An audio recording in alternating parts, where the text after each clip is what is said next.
तुम्हें आइडिया नहीं है मैं तुमसे कितना प्यार करता हूं। तुम्हारे लिए मैं अपनी जान तक दे सकता हूं। मुझे तुम्हारी जान नहीं चाहिए। तो फिर हाँ कर दो, हम शादी कर लेते हैं। हेलो, ऐसा क्यों है कि जब भी मैं शादी की बात करता हूं तुम चुप हो जाती हो? शादी से एतराज नहीं है मुझे, लेकिन मेरी एक शर्त है। हाँ तो शर्त बोलो ना। ये आसान नहीं है। एक बार बोल कर तो देखो। तुम्हारे लिए मैं कुछ भी कर सकता हूँ, कुछ भी। किसी को मारना होगा, जान लेनी होगी किसी की। अब तुम चुप हो गए। ये कैसी शर्त है? मेरे साथ जिंदगी गुजारना चाहते हो ना, तो उसे मेरी जिंदगी से निकालना ही होगा। क्या तुम ऐसा कर पाओगे? हाँ?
अक्षय, कट लेते हैं। चल। नहीं बे, पुलिस को फोन करते हैं। क्या बक रहा है यार? अरे सही कह रहा हूँ नवीन, हम लोग हर दूसरे दिन यहाँ आते हैं, घूम फिर कर अपने पे ही शक है, लग जाएगी अपनी। ठीक है, कर दे।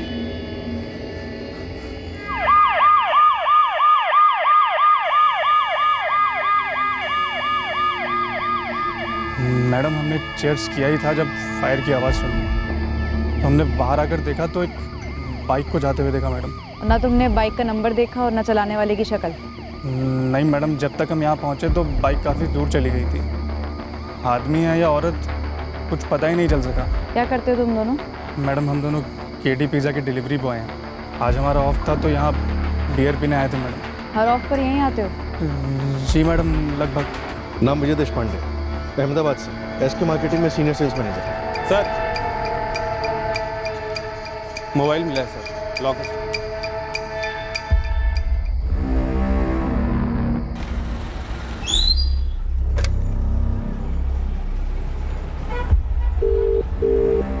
हेलो।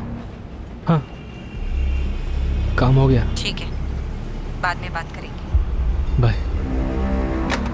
सर इस आईडी पर 2 नंबर्स दिए गए हैं, दोनों ट्राई करते हैं।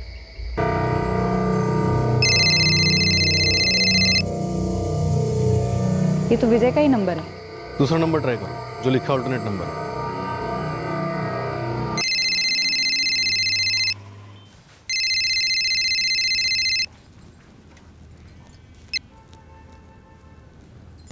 हेलो, मैं assistant sub inspector Shweta Chauhan बोल रही हूँ, पंचम नाका पुलिस थाने मुंबई से। क्या मैं जान सकती हूँ मेरी बात किससे हो रही है? जी मैं कंचन देशपांडे बात कर रही हूँ। क्या बात है मैडम? आप विजय देशपांडे की रिलेटिव हैं? जी मिसेज है उनकी, पर बोलिए तो मैडम क्या बात है? मैं आपको एक फ़ोटो भेज रही हूँ, आप ज़रा देखकर बताइए वो आपके पति की है या नहीं। क्या फ़ोटो? कैसी फ़ोटो? मैडम आप सीधे सीधे क्यों नहीं बोलती कि बात क्या है? हमें आपके हस्बैंड का आईडी कार्ड मिला है जिसकी फ़ोटो एक लाश से मैच होती है।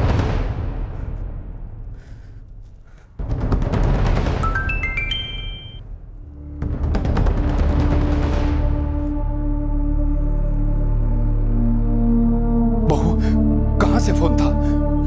क्या हुआ? कुछ तो बोल। अरे बेटा बोल ना।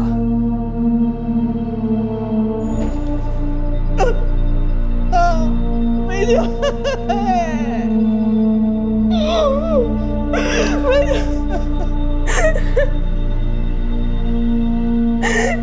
मारा मेरे पति को? किसने मारा इन्हें? अभी तक ये पता नहीं चला है। हमें इनकी लाश घोड़बंदर के आगे खंडर के पास मिली। विजय की कोई मीटिंग थी थाने में। क्लाइंट प्रेजेंटेशन थी इनकी। कुछ शब्द के आसपास बात हुई थी फोन पे। कौन से क्लाइंट के साथ मीटिंग थी? कुछ बताया था विजय ने? मीटिंग के बाद कहाँ जाने वाला था? मीटिंग के बाद सीधे होटल रूम आ गए थे। उसके बाद ही बात हुई थी मेरी। सर, मिस्टर विजय देशपांडे ने 10 जून की सुबह चेक इन किया था। अहमदाबाद से उनके ऑफिस एसके मार्केटिंग ने ऑनलाइन बुकिंग करवाया था और सर अगले ही दिन 11 जून की शाम को उन्होंने अपना की कार्ड रिसेप्शन पर दिया था। चेकआउट किया था? नहीं सर, चेकआउट नहीं किया था। किसी के साथ थे वो? सर मुझे लगता है अकेले थे, क्योंकि सर अकेले ही गए थे बाहर। मुझे कल शाम की सीसीटीवी फुटेज चाहिए। जी श्योर सर, मैं सारा फुटेज एक पेन ड्राइव में डाल के आपको दे देता हूँ। और विजय देशपांडे का रूम भी देखना है। क्लाइंट मीटिंग कितने बजे खत्म हुई? 3 बजे। यस इंस्पेक्टर, थाने में विजय की एक मीटिंग थी। मीटिंग के बाद मेरी उससे बात भी हुई थी। विजय थाने में एक डील साइन करने गया था। ये प्रोजेक्ट वो सिंगल हैंडेड ही मैनेज कर रहा था। 12 जून की सुबह को कॉन्ट्रैक्ट साइन करने के बाद वो अहमदाबाद लौटने वाला था। 11 की शाम को विजय ने किसी पर्सनल मीटिंग की बात की थी? अब सब पर्सनल मीटिंग होती तो हमें बताने की क्या जरूरत थी। विजय हमारी कंपनी का सीनियर सेल्स मैनेजर था। मुझे तो अभी भी यकीन नहीं हो रहा। पूरा ऑफिस शॉक में है।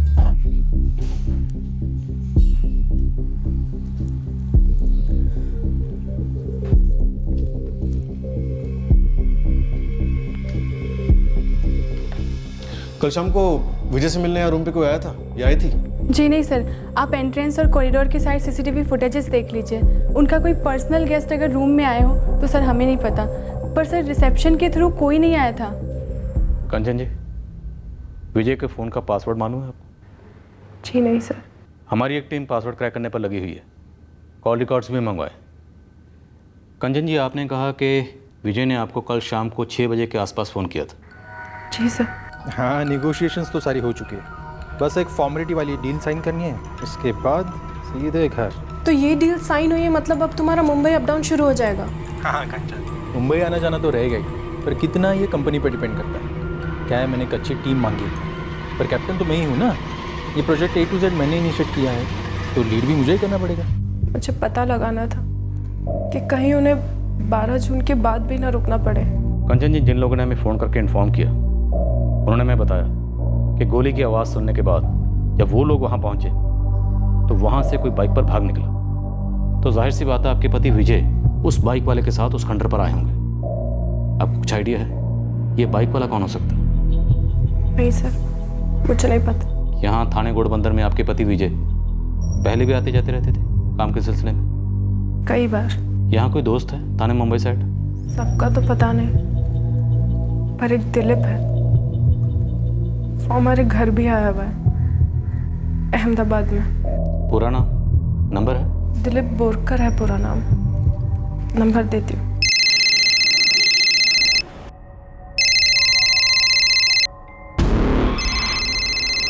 हेलो, दिलीप बोरकर। हाँ जी बोल रहा हूँ। आप कौन? मैं assistant sub inspector Shweta Chauhan बोल रही हूँ, पंचम नाके पुलिस स्टेशन थाने से। क्या हुआ मैडम? विजय देशपांडे दोस्त है तुम्हारा, एसके मार्केटिंग अहमदाबाद वाला? जी हाँ मैडम, बहुत अच्छा दोस्त है। उसका मर्डर हुआ है। क्या? ऐसे कैसे मर्डर? कल ही तो मेरी बात हुई थी विजय से। कल यानी 11 तारीख को? जी हाँ मैडम, 11 जून को शाम को लगभग 5 बजे तो मेरी विजय से बात हुई थी, और आज 12 तारीख की दोपहर को अहमदाबाद वो अपने घर लौटने वाला था। हे भगवान, ये मैं क्या सुन रहा हूँ? और मैडम, कंचन ने भी मुझे इस बारे में कुछ नहीं बोला। दिलीप, तुम कितनी जल्द से जल्द यहाँ थाने पहुँच सकते हो? मेरा ऑफिस BKC में है। समय तो बहुत बुरा ट्रैफिक होगा, आने में तकरीबन 1-1.5 घंटा तो लग ही जाएगा। ठीक है, जल्दी आओ। मुझे पता था विजय की मर्डर की तहकीकात को मेरे दरवाजे पर आना ही आना है, इसलिए मैंने हर कदम बड़ी बारीकी से प्लान किया था, A to Z।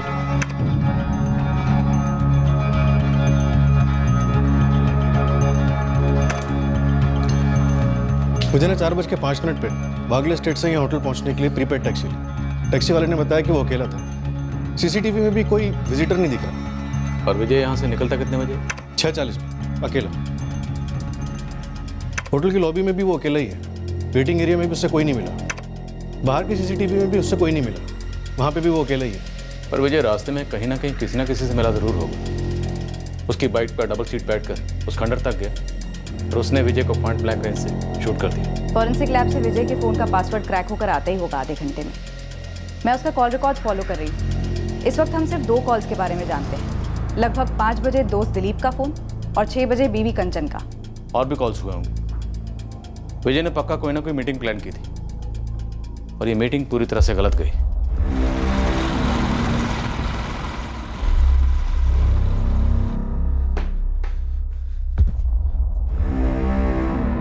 नमस्कार काकी। काका ये सब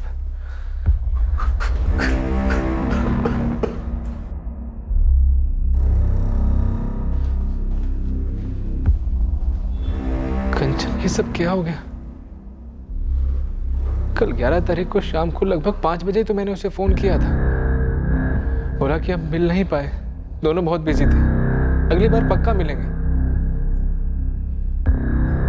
क्या पता था विजय की आखिरी ट्रिप है।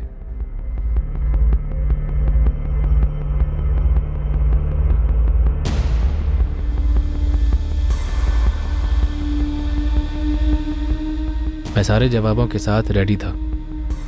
वो सारे जवाब जो उन्हें मुझ पर शक करने का कोई चांस ही नहीं देते। ये दिन मर्डर के लिए काफ़ी पहले तय किया गया था। मैंने विजय को शाम 4:55 को फ़ोन किया।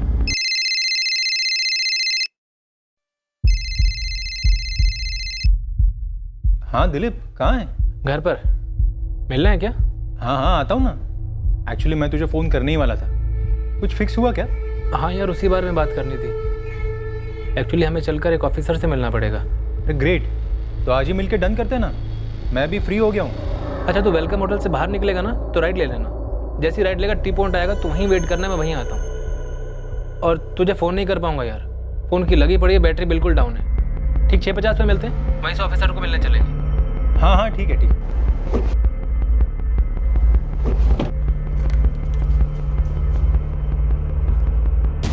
आई, मैं आधे घंटे में आता हूँ।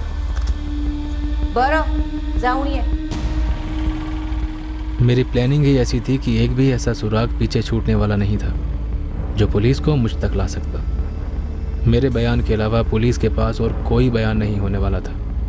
विजय अपनी कहानी सुनाने जिंदा ही नहीं होता ना। सर 10 तारीख को हमारी बात हुई, हम दोनों बिजी थे। 11 को भी बात हुई, हम तब भी बिजी चल रहे थे। तो हमने डिसाइड किया कि उसके अगले मुंबई ट्रिप पर मिलेंगे। मुझे पता था कि मेरे कॉल रिकॉर्ड्स पुलिस वाले खंगालेंगे। उन्हें मेरा 11 तारीख की शाम का कॉल नज़र आता और उसके लिए मेरी स्टोरी बिल्कुल रेडी थी।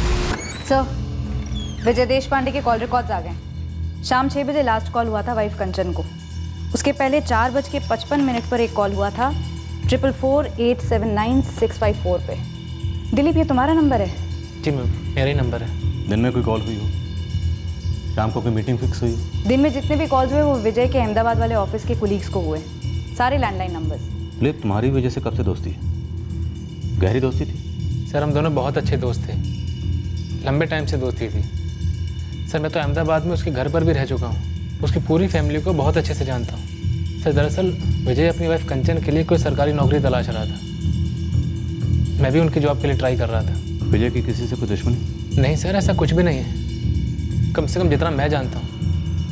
सर मैं ऐसे किसी को नहीं जानता हूँ जो विजय को इस तरह मार डालेगा। साहब वैसे तो मेरे बंदे सुपारी मार्केट को टटोल रहे हैं, लेकिन उसके लिए भी कोई एंगल होना ज़रूरी है। एंगल मिलेगा गुरु, हम ढूंढ रहे हैं। साहब एक बड़ी अजीब बात है, मारा सही इस विजय को, लेकिन इसकी पहचान मिटाने की कोशिश नहीं की गई। ना ही इसका चेहरा बिगाड़ा गया, ना ही इसका मोबाइल ले गया, ना ही इसका वॉलेट ले गया हत्यारा। हाँ, ये बात सबसे पहले हमारे जहन में भी आई थी। चोरी और लूट का एंगल तो लगभग बनता ही नहीं है, पर एक बात पक्की लग रही, विजय को उस खंडर तक लेकर आया गया सिर्फ उसका मर्डर करने के लिए। अब पुलिस वाले मेरे फ़ोन रिकॉर्ड्स मंगवाएंगे, लोकेशन रिकॉर्ड्स निकलवाएंगे, लेकिन मेरे फ़ोन के ज़रिए इन्हें मैं विजय के मर्डर प्लेस के आसपास भी नहीं दिखूंगा। कैसे दिखूंगा? काम के वक्त मैं अपना मोबाइल तो अपने घर पर छोड़कर आया था।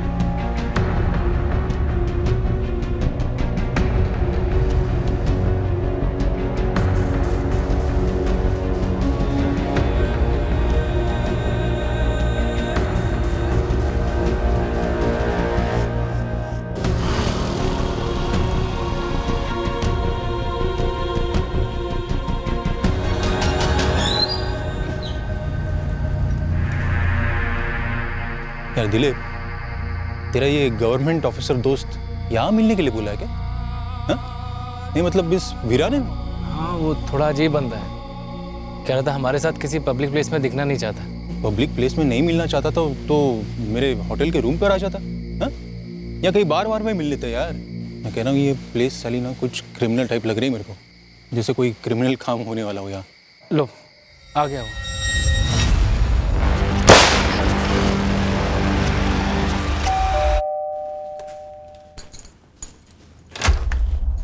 अरे वाह, मुझे नहीं पता था कि तू इतना जल्दी आएगा। चला कर खाना खा ले। आई नीचे ही था, कहीं गया नहीं था। हाँ हाँ, पर मैं लगा रही हूँ। कह रहे दिलीप, कैसा था दिन?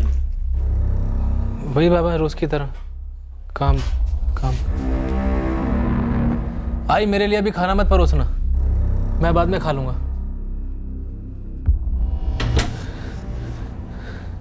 सॉरी विजय, मुझे ये नहीं करना था। मुझे तुम्हें नहीं मारना था। ये उसकी मर्जी से हुआ है। वो चाहती थी कि ऐसा ही हो।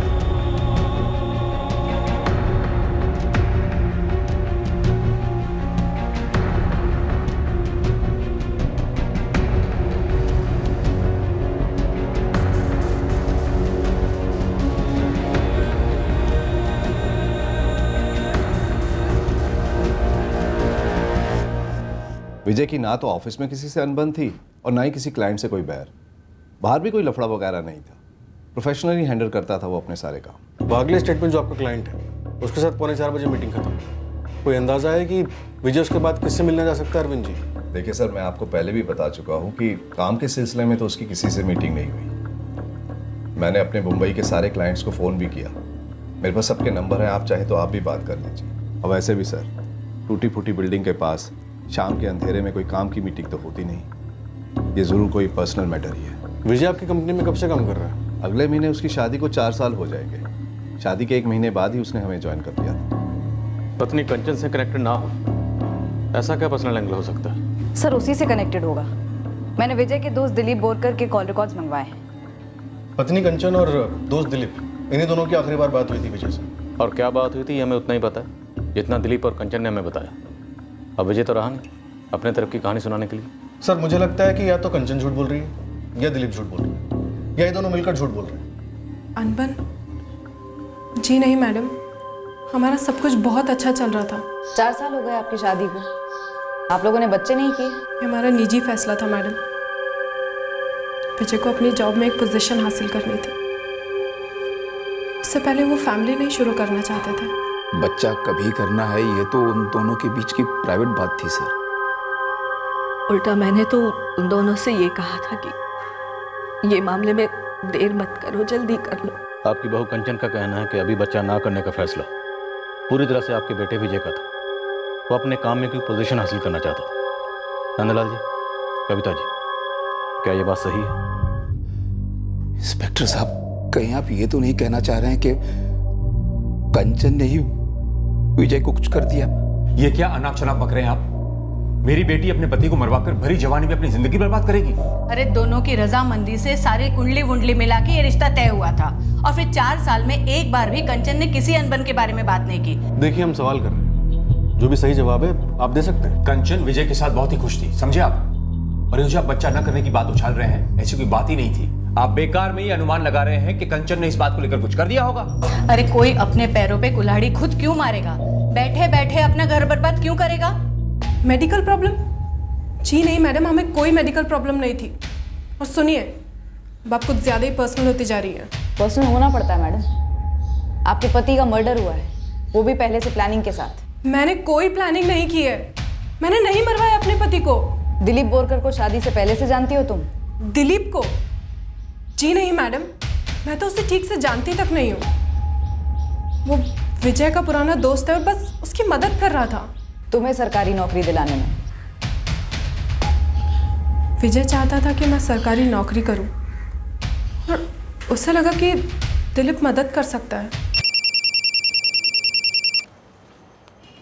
हेलो, सब इंस्पेक्टर काले बोल रहा हूँ।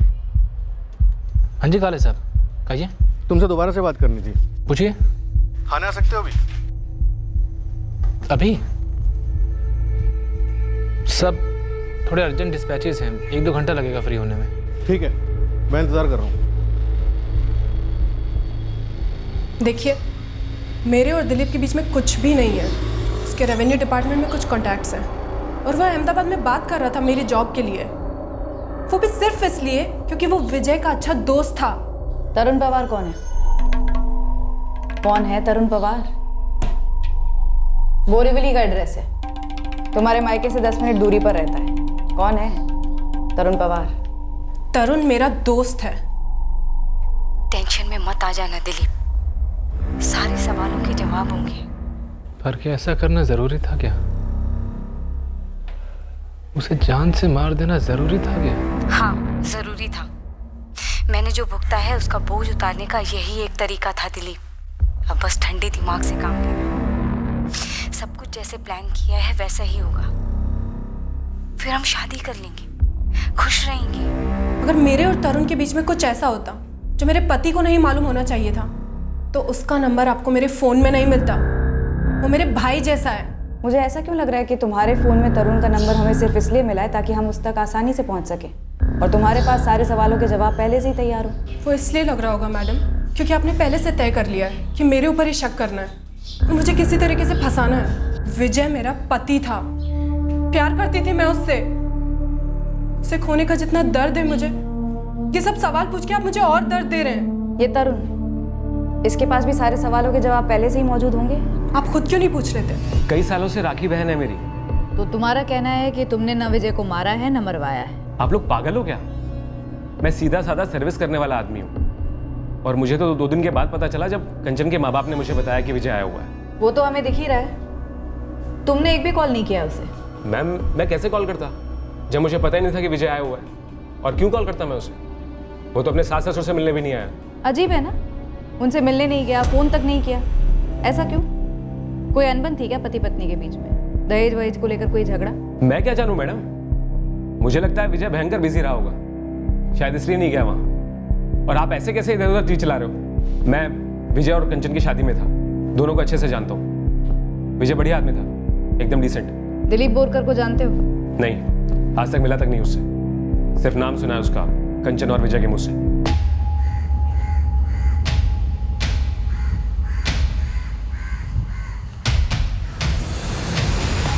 बाइक है तुम्हारे पास? जी सर। विजय के हत्यारों के पास भी थी बाइक। सर, ये आप क्या कनेक्शन ढूंढ रहे हैं? हम विजय और उसकी वाइफ कंचन के बीच का डिस्कनेक्शन ढूंढ रहे हैं। दिलीप, हमने तुम्हारे पूरे 1 साल के कॉल रिकॉर्ड स्कैन किए। विजय से तुम्हारी बातचीत शुरू हुई नवंबर 2017 से। उससे पहले कभी बात नहीं की तुमने? पुरानी दोस्ती है, कहा था तुमने। सर, पुरानी दोस्ती कहा था, साल थोड़े गिनवाए थे। अब नवंबर 2017 से दोस्ती शुरू हुई तो बातचीत भी तभी से शुरू हुई होगी ना सर। और इतने कम वक्त में तुम्हारी इतनी गहरी दोस्ती होगी कि तुम उसकी बीवी के लिए सरकारी नौकरी ढूंढ रहे थे। सर, कुछ दोस्तियां होती हैं ऐसी जो कम समय में ही बहुत गहरी हो जाती हैं। हम दोनों की ट्यूनिंग सही थी सर, एक दूसरे से अक्सर मिलते रहते थे, एक दूसरे के घर भी जाते रहते थे। विजय मुंबई में है, मैंने उसे तुम्हारा कांटेक्ट दे दिया है, वो तुम्हें फ़ोन करेगा। उसके बाद आगे तुम्हें बात बढ़ानी है। ठीक है, तुम ये कर सकोगे दिलीप, बस हौसला पक्का कर लो, कॉन्फिडेंट रहो। तुम्हें उसके साथ दोस्ती बढ़ानी है, उसका कॉन्फिडेंस जीतना है। Okay sir. नवंबर 2017 को हमारी दोस्ती हुई, बातचीत शुरू हुई। फिर एक दिन विजय ने कंचन के जॉब के बारे में जिक्र किया। उसने पूछा मुझसे कि क्या कंचन को गवर्नमेंट सेक्टर में जॉब मिल सकता है। तुम्हारी और विजय की दोस्ती हुई और उसने इसलिए पूछा क्योंकि तुम रेवेन्यू डिपार्टमेंट में काम करते हो। इसीलिए पूछा। और सर, मैं वैसे भी अहमदाबाद की ब्रांच में कुछ लोगों को जानता हूँ और कंचन को वहीं जॉब चाहिए था।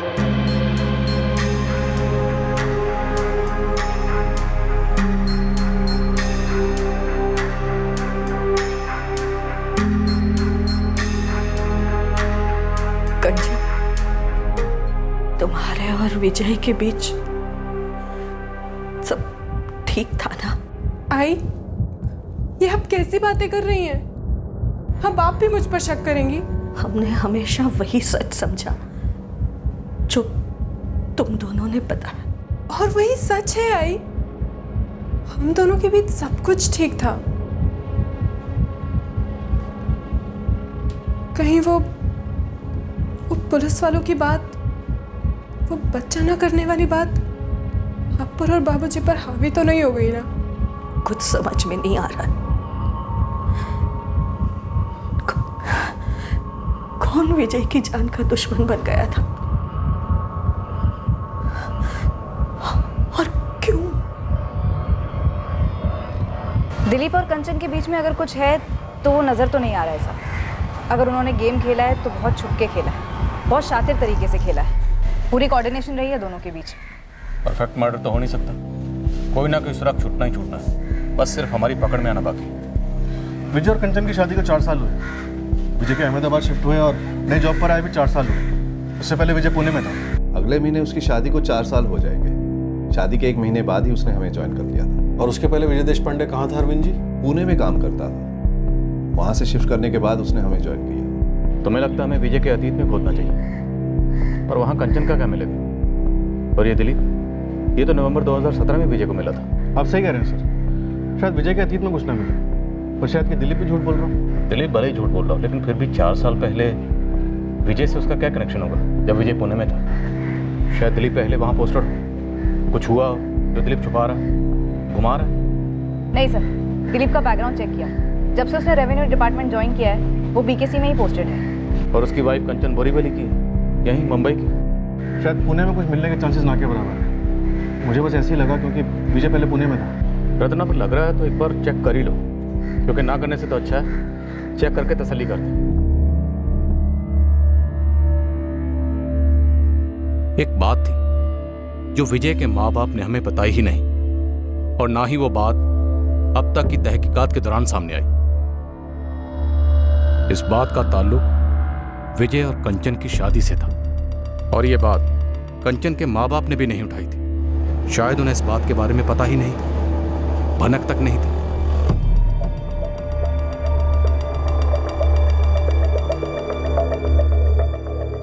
दिलीप बोरकर, हाय। जी, आप विजय देशपांडे राइट? हाँ जी, हाँ जी। चलिए कॉफी शॉप में बैठे। केस के आखिर में जाकर हमें पता चला कि दिलीप बोरकर को विजय देशपांडे के पास जानबूझकर भेजा गया था, उससे दोस्ती करने के लिए। कंचन को जॉब दिलाने के बहाने दिलीप को विजय देशपांडे और उसकी पत्नी कंचन की जिंदगी में दाखिल कराया गया था। यह बात भी हमें आखिर में पता चली।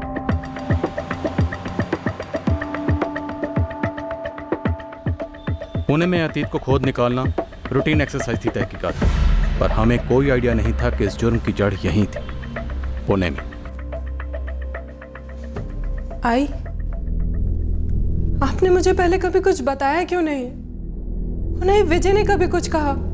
यकीन करो, हमने सपने में भी नहीं सोचा था कि ये भला ऐसे फिर पलट कर लौटेगी। तुम मुझसे शादी नहीं करना चाहते? तुम ये कैसी बातें कर रहे हो दिलीप? अब मैं तुमसे शादी नहीं करना चाहता।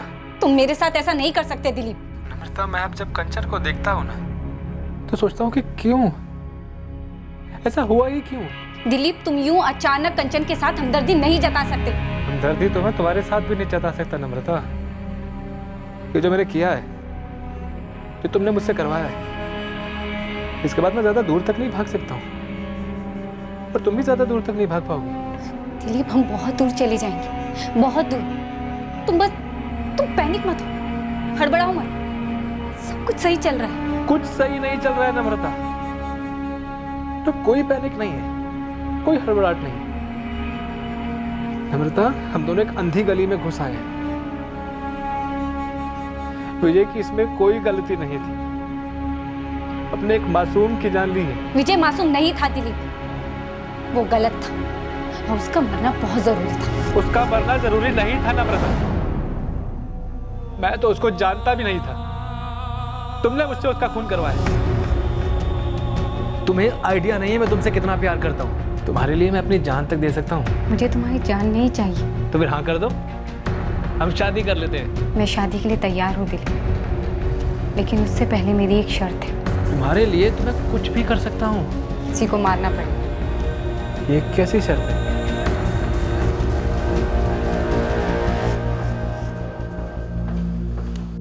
हमने विजय के बारे में सुना, हम सारे शॉक थे।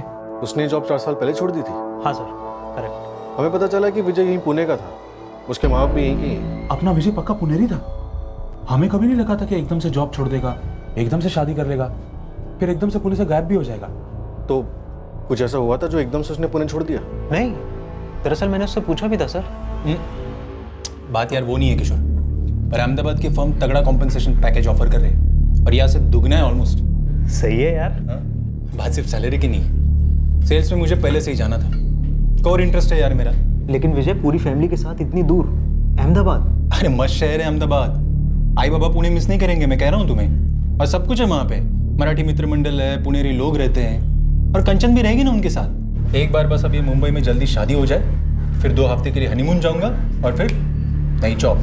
पर कोई ठोस कारण नहीं बताया उसने सर। हम सभी विजय का मर्डर डिस्कस कर रहे थे। मर्डर जैसी चीज हमेशा ऐसे ही लगता है कि किसी दूसरे के साथ होगी, जैसा कि क्राइम पेट्रोल में दिखाते हैं, पर इसे तो हम सब जानते थे करीब से। तो क्या डिस्कस किया आपने? सर सच कहूँ तो हम सबको ऐसा लगता है कि ये जो कुछ भी हुआ विजय का मर्डर, इसका उसकी वाइफ के साथ कोई वास्ता हो सकता है सर। तो खास कारण ऐसा सोचने के लिए आप लोग कंचन को पहले से जानते हैं? नहीं, वह शादी में मिले थे, लेकिन विजय ने कंचन से शादी क्यों की ये बात हम सबकी समझ के बाहर थी, क्योंकि नम्रता से तो उसकी एंगेजमेंट भी हो चुकी थी सर। नम्रता? कौन है नम्रता? यही पुणे की है? जी यहीं की है, यहीं ऑफिस में काम करती थी। विजय और उसका रोमांस 2 साल तक चला, फिर एंगेजमेंट भी हुई। इस नम्रता का कोई एड्रेस, कॉन्टैक्ट नंबर कुछ है?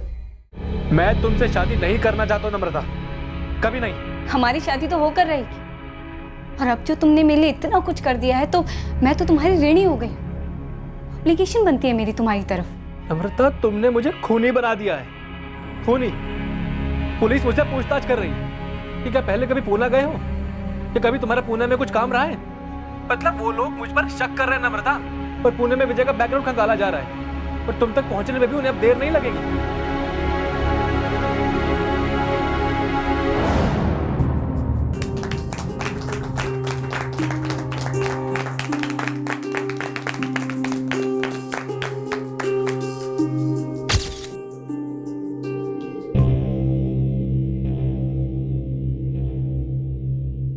सारे नम्रता ने खुद दे दिए खुशी से, रात के बाद गेट आई।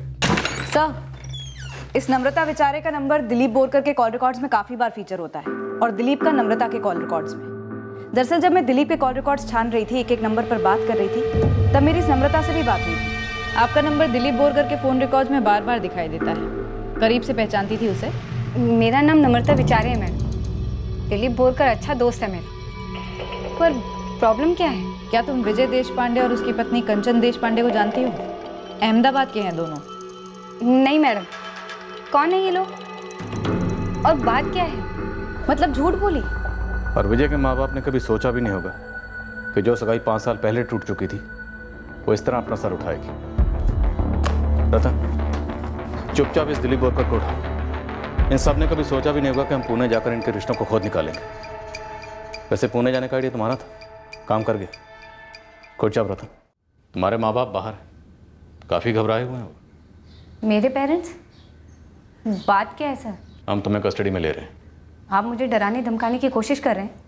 मेरे बूढ़े पेरेंट्स को घसीट रहे हैं? ना, हम दिलीप बोरकर को घसीटे।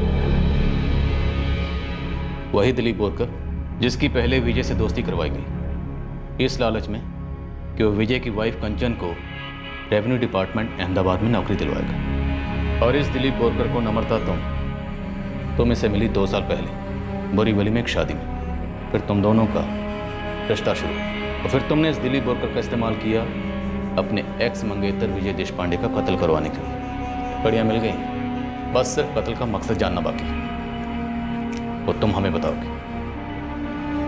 देखो, दिलीप तो बोलेगा, हम बुलवाएंगे उससे। हम तुमसे भी बुलवा सकते हैं। बोलोगी तो टाइम भी बचेगा और तुम्हारी खाल भी। सर, मैंने विजय को गोली मारी थी। वो हम जानते हैं दिलीप, बस पहले हमें लगा तुमने कंचन के लिए विजय को मार डाला। नम्रता तो हमारी तहकीकात में काफ़ी बाद में उभर के आई। सर, मैं नम्रता के प्यार में था। मैंने उससे कितनी बार कहा कि पुरानी बातों को भुला दे। नम्रता, पास्ट होता है, अतीत। नम्रता, हम एक दूसरे से मिले हैं, प्यार है, आज की सोचते हैं, आने वाले कल की प्लानिंग करते हैं हम दोनों। मेरे लिए मेरे बीते कल को भुलाना मुश्किल ही नहीं, नामुमकिन है। मेरे सर पर, मेरे दिल पर, मेरी पूरी पर्सनालिटी पर वो बीता कल एक बोझ बनकर बैठा हुआ है। नम्रता, अतीत का बोझ ऑप्शनल है। उठाना चाहो तो भारी है, वरना तो रुई से भी हल्का है, पल में हवा हो जाता है। तुम मारोगे ना उसे मेरे लिए? क्या इतना प्यार करते हो तुम मुझसे? इतना जान लो दिलीप, विजय ने अतीत में जो मेरा मजाक उड़ाया था, वो मजाक वक्त के साथ मुझे और हर्ट करता है, क्योंकि उसके लिए मैं आज भी अतीत नहीं हूँ। वो आज भी मुझे फोन करता है अपने काम के लिए। हाँ, कैसी हो नम्रता? फर्स्ट क्लास, बस थोड़ा काम के लिए लेट हो रही हूँ। अच्छा सुनो ना, एक हेल्प चाहिए थी मुझसे? हाँ यार, वो कंचन के लिए जॉब ढूंढ रहा हूँ मैं। उसे जॉब करनी है, घर पे बैठे बैठे बोर हो जाती है वो। तुम चाहते हो कि मैं यहाँ पूना से अहमदाबाद में तुम्हारी वाइफ के लिए जॉब ढूंढूं? हाँ, तुम यहाँ गवर्नमेंट ऑफिसेस में डील करती थी ना, और यहाँ के टॉप के लोगों को जानती हो, तो देखो ना यार, कुछ बात चला दो ना। पहले भी कई बार अलग अलग कामों के लिए फोन किया है उसने मुझे। नम्रता, नंबर ब्लॉक करने में कितनी मेहनत लगती है। मेरे सिस्टम से नहीं होता ना ब्लॉक दिलीप, उसका एक ही तरीका है, फ्लश आउट करना होगा उसे। तुम्हारे पास गन है, तुमने मुझे दिखाई थी। नम्रता, वो तो एक लैंड डेवलपर ने मुझे धमकी दी थी, तो अपनी सेफ्टी के लिए किसी पंटर से खरीद ली थी, जिसका लाइसेंस तक नहीं है मेरे पास। गोली चलती है ना उसे, जान लेने वाली असली गोली। तो लाइसेंस को मारो गोली, गन रेडी करो। और रही विजय की बात, तो मैं विजय को तुम्हारे पास भेज दूंगी। नम्रता, नम्रता, नम्रता, तुम बस मुझसे शादी करो। मैं तुमसे इतना प्यार करूंगा, तुम्हें इतनी खुशी दूंगा कि विजय का नामो निशान तक बाकी नहीं रहेगा तुम्हारी मेमोरी में। और नम्रता, दुनिया में हर मर्द एक जैसा नहीं होता है। अगर इस बात पे यकीन नहीं करती तो क्या तुमसे इतना प्यार करती दिलीप? पर मैं पूरी तरीके से तुम्हारी होना चाहती हूँ, लेकिन इस वक्त मेरे अंदर के एक हिस्से पर विजय का कब्जा है। आजाद कर दो उसे, मैं उसे मरा हुआ देखना चाहती हूँ। दिलीप अपना जुर्म कबूल कर चुका है। उसने वो गन भी सरेंडर कर दी है जिससे उसने विजय का कत्ल किया था।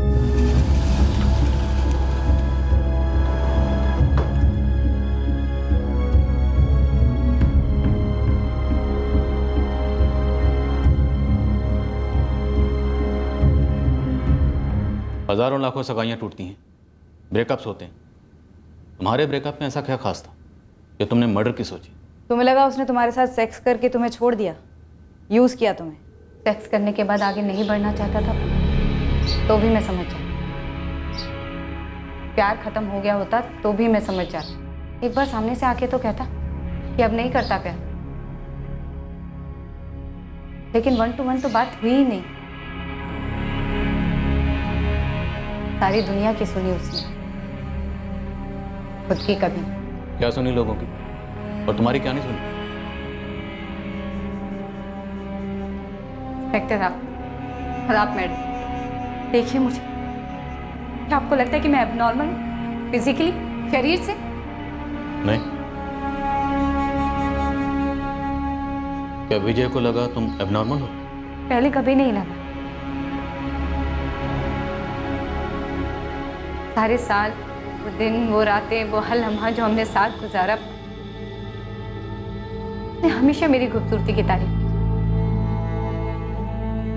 वो जब भी मुझे प्यार करता था दिल से कॉम्प्लीमेंट करता था। उसके बाद उसने लोगों की सुनी, उनकी बातों पर यकीन करने लगा।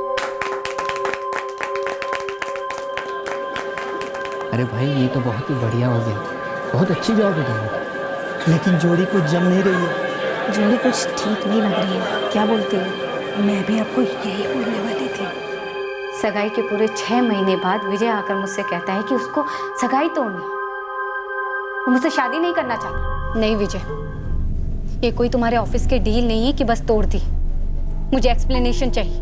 मुझे ब्रेकअप से कोई ऑब्जेक्शन नहीं, बुरा लग रहा है अंदर से, उतना ही रो लूंगी और फिर ठीक भी हो जाऊंगी, लेकिन मुझे रीजन चाहिए। सबको लगता है यार हमारी जोड़ी सही नहीं है यार। हाँ मतलब कुछ मेल नहीं है हमारे बीच। ये सब कौन है विजय? हाँ, और ये तब कहाँ थे जब तुमने मुझे प्रपोज किया था, किस किया था, प्यार का इजहार किया था, अनगिनत बार सोए थे मेरे साथ, शादी के लिए प्रपोज किया था, एंगेजमेंट की थी, तब कहाँ थे ये लोग? और इन सबको क्यों लगता है कि हमारे बीच में कोई मेल नहीं है? हाइट।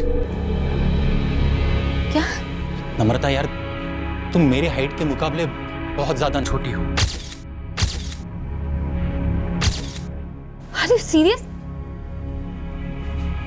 तुम्हें सच में हमारी हाइट डिफरेंस से दिक्कत है? यार सब लोगों को हम दोनों अच्छे नहीं लगते यार, हमारी जोड़ी अच्छी नहीं लगती, और फिर इसलिए मैंने डिसाइड कर लिया हम आगे नहीं बढ़ते। आगे नहीं बढ़ते? क्योंकि मैं हाइट में छोटी हूँ? सिर्फ हाइट के कारण? नम्रता ये सिर्फ नहीं है, जो लोग एंगेजमेंट में आए थे ना वो बुजुर्ग लोग हैं, दुनिया देखी उन्होंने, सभी लोगों को लगा ये ऊंचाई का फर्क सही नहीं है, सभी लोगों के जुबान पे बस एक ही बात थी, ये जोड़ी ठीक नहीं है। मतलब मैं 4 फुट 10 इंच हूँ तो शादी के लिए डिस्क्वालीफाई करती हूँ? तुम्हारे प्यार के काबिल नहीं, कुछ इंचेस छोटी पड़ती हूँ। और इन सबको किस बात का डर है विजय? हाँ, कि कल को हमारे बच्चों की हाइट मुझ पर न चली जाए? शॉर्ट हाइटेड होना पाप है क्या? और अगर उन्हें तुम्हारी हाइट मिल गई तो? देखो नम्रता, मैंने इस सब के बारे में काफी सोचा है। तुमने तुम्हारे सब की बातों को काफी सही सोचा है। काफी सही है ना वो? हाँ, सही है सब। एक आंसू नहीं निकला, एक शब्द नहीं निकला सर। बचपन से क्या क्या नहीं सुना मैं, कैसे कैसे ताने नहीं सुने, टेढ़ फेट, बॉन्साई, पिग्मी, हिंगड़ू, पता नहीं क्या क्या। मैंने हमेशा अपनी काबिलियत पर ध्यान दिया, अपने कॉन्फिडेंस को बढ़ाया और आगे बढ़ी। फिर जब प्यार हुआ तो सारे ताने, बचपन का सारा दर्द मान लो सेकंड में गायब हो। हर मैं इतनी ऊंची हो गई कि मेरी हाइट ने मुझे कभी छोटा महसूस करने ही नहीं दिया। और फिर ये उसी से इतना पत्ता रिजेक्शन हाइट के लिए। सोचिए, थोड़ा ठंडे दिमाग से सोचिए,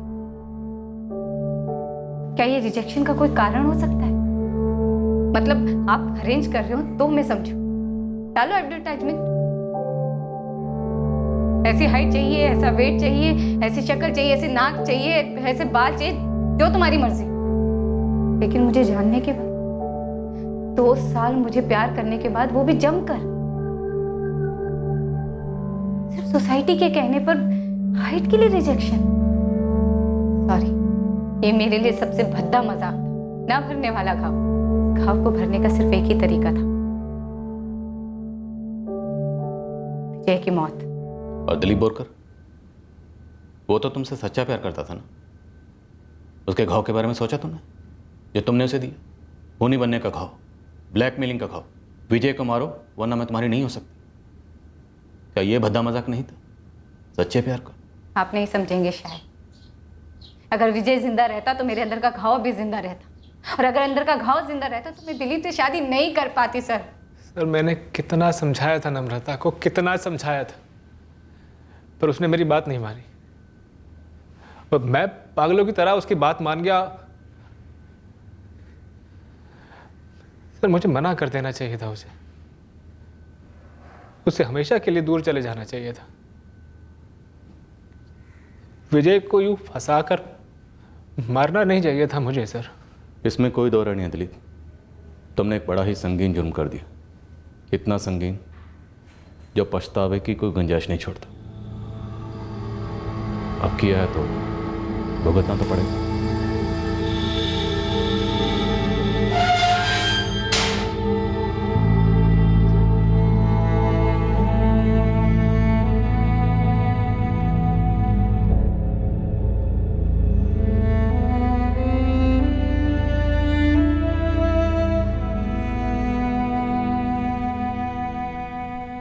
हाँ, शादी ब्याह के मामले में गुणों के मिलने के अलावा शारीरिक पहलू भी देखे जाते हैं।